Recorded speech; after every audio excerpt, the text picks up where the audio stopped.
If you've been stuck losing, it's because no one has told you the truth. Until now. After 5000 hours in Apex and hitting Pride rank, I learned what really matters for consistent wins.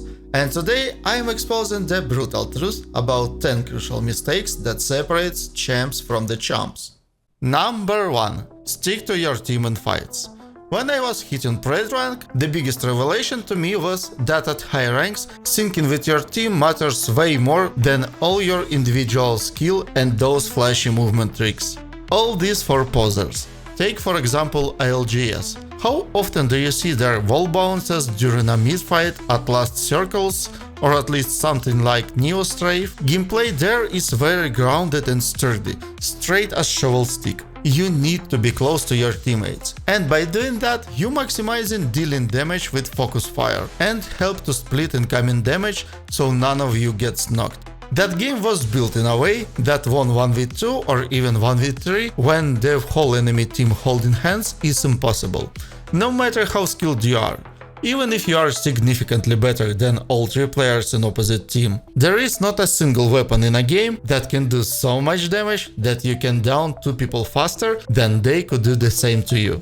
Simple math. 400 enemy health against yours 200. So you better be those 2 guys who jumps on someone's face than the other way around. You won't believe how many fights are won just because one team splitted and got stomped on by less skillful players, which just stuck like a pack of wolves and take out their targets one by one. Number 2. Trade only your shields, not health. Fighting under heavy fire might be a challenge, but you need to remember, health take way longer to replenish than shields. Popping a big battery takes only 5 seconds, and you are fresh as new.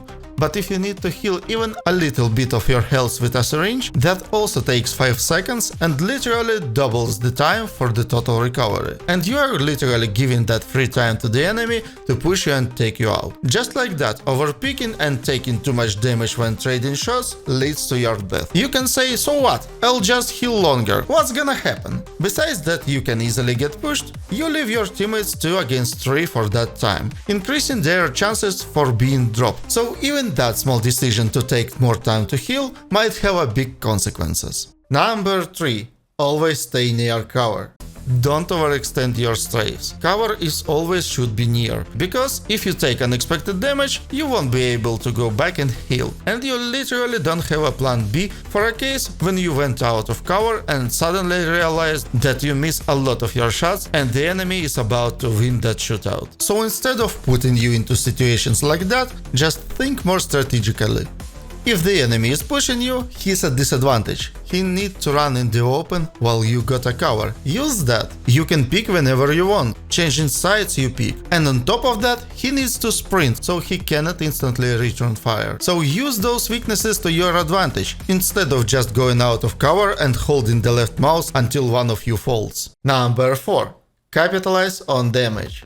Don't stick to your cover. I know you got a good position, but if you deal more than 100 damage to someone and didn't lose much shields, you need to capitalize on that. If you are less than 4 seconds away from your target, it's time to push. If target is further, think how you can prevent its healing while you shorten in the distance.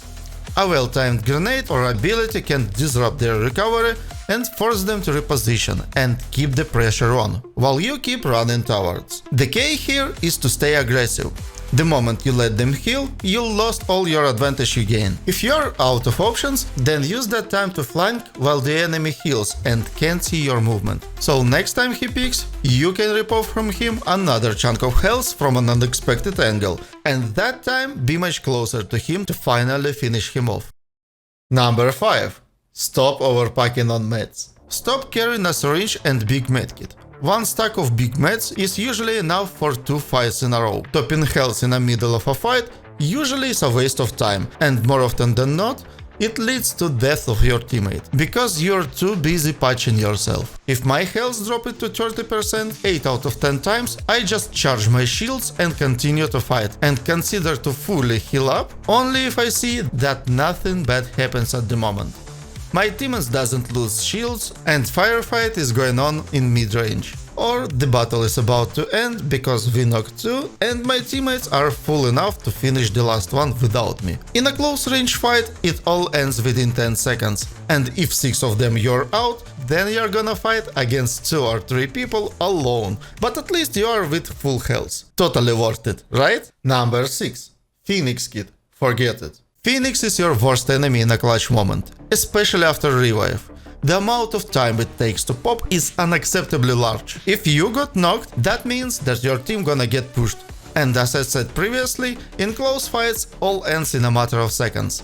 So the best thing you can do is to reposition yourself to second or third line and pop a big battery. So when the enemy goes in, first target he sees is your full HP teammate. And while he focuses on him, you need to deal damage. Think of it as a situation in MOBA or StarCraft game, where damaged units are just being sent into backline, and if they are not being manually focused, they can fight just as good as the fresh ones. I have an unbelievable amount of situations when I revive a friendly Pathfinder and he just grapples away for a Phoenix Kit and I'm just being torn apart without any help at all. And then he was just forced to run away with shitted pants. Don't be that Pathfinder, rather prefer to pop a battery and if nothing happens, then use big medkit. That takes a little more time, but at least you are ready for anything unexpected. And what's more important, you got your charged shield which can handle a few hits and you can charge it back quickly again. Number 7. Don't be afraid to cancel your heal. You are mid-heal holding that big jar of Grandma's pickles. And suddenly your teammate is 1v1 up close. Cancel that heal and land a big juicy burst of bullets on the enemy. And when he gets knocked, continue your conversation with that jar. This action saves your teammate a huge chunk of shields which he could have lost, and turns the table, making a 3v3 fights into a 3 against 2. And with saved shields, he can easily face up the second one. Trust me, the heal can wait, but your teammate can't. Number 8. Punch your teammates. Yeah, you heard me right. If your teammate was knocked in the open, you can help him to reach to a cover faster by punching him towards. It's way faster than he can crawl. A friendly slap to a face never hurts anyone, and that trick drastically increases his chances of survival, especially when the enemy tries to finish him off. So you can tank a little, while your friendly slaps brings him to a cover. Number 9. Drop your armor for fast resets. Yep, that easy and that helpful.